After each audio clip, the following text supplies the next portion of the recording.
Well, there are no migrants left under the Rio International Bridge in Texas. That is according to the Department of Homeland Security Secretary Alejandro Mayorkas. To date, DHS has conducted 17 expulsion flights to Haiti with approximately 2,000 individuals. Those who are not expelled under Title 42 are placed in immigration removal proceedings. Let me take a step back and explain. Secretary Mayorkas stressed the deportations are due to Title 42, the COVID-19 policy, and not an immigration policy. And joining me now to discuss this is Alfonso Aguilar, president of the Latino Partnership for Conservative Principles. Alfonso, welcome back. Always great to see you. First off, your reaction to Secretary Mayorkas' comments on the situation at the border, specifically Del Rio, and the recent developments there. Well, you know, it's utter chaos and a crisis that they have created by inviting migrants from all over the world to come to our southern border and facilitating it by liberalizing our asylum system. These people are coming here and they're asking for asylum. He mentioned that thousands have been removed. That is true. But thousands are being detained right now and being processed.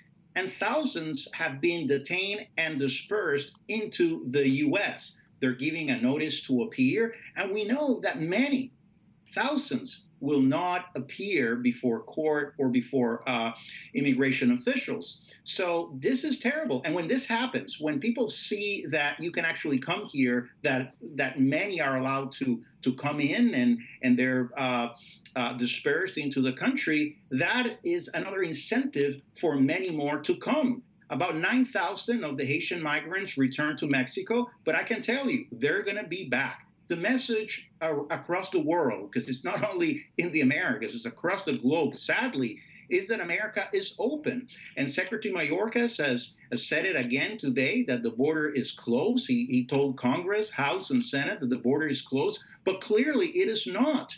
And, you know, President Biden keeps saying that he wants to he did away with President Trump's border security measures because he wanted to create a more humane system.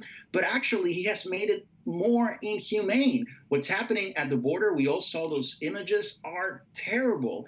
Thousands of people. And these Haitians were not coming from Haiti. They were coming from Brazil, from Chile. This was totally predictable. And sadly, the president is not willing to support the Border Patrol. The Customs and Border Protection is overwhelmed. They don't have the resources. They will never have the resources to receive so many people. In this fiscal year alone, over 1.5 million people have already arrived at the border. They just can't do it. And this president is not willing to support CBP, already attacking, denouncing the Border Patrol officials who are in horseback, trying to corral Haitian migrants, a situation out of control, saying that, denouncing them, saying that the images were horrible and that they were somehow mistreating those Haitian migrants, which is not true. This is a very sad situation, and frankly, we have to get it under control. Yeah, and I was going to ask you about that. I know that the National Border Patrol Council actually put out a statement the other day saying those claims were really outrageous and they were actually using authorized equipment and techniques. And they also said the administration is solely responsible for the mishandling of this issue since day one. I'd like to get your thoughts on that. Well, absolutely. This is standard procedure. Every day we have Border Patrol officers on horseback patrolling the border. Training continues to this day on with horses, to train with horses. They were following standard procedure. Perhaps people were taken aback by the photos, but the administration should have explained, Secretary Mayorkas should have explained the context of those photos to explain that they were not hurting anyone. They were in fact trying to protect those individuals and trying to ensure that the situation, which is already very difficult, doesn't get out of control. But instead of doing that, they immediately started attacking the Border Patrol, saying that, bringing in the issue of racism and systemic racism that has nothing to do with this. It's just very pathetic. And yes, I heard the statements from from the Border Patrol syndicate, from the union, and they're very frustrated. They don't see the support from the administration, and frankly, some of them are calling for Secretary Mayorkas to step down. And frankly, when I see this dereliction of duty from the administration, I think Secretary Mayorkas actually does have to step down. He wasn't willing even to tell Congress how many migrants that have arrived to our southern border illegally have been dispersed into our country. And as I've said, we received already over 1.5 million migrants. How many have been detained and released into the country?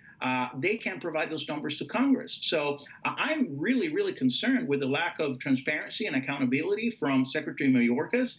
And, we learned that where is Vice President Kamala Harris? She was given the responsibility to take care of the border crisis. She hasn't been to the border this past few weeks, even though we had a major crisis. And we learned today, or this past days, that President Biden hasn't been to the border at all.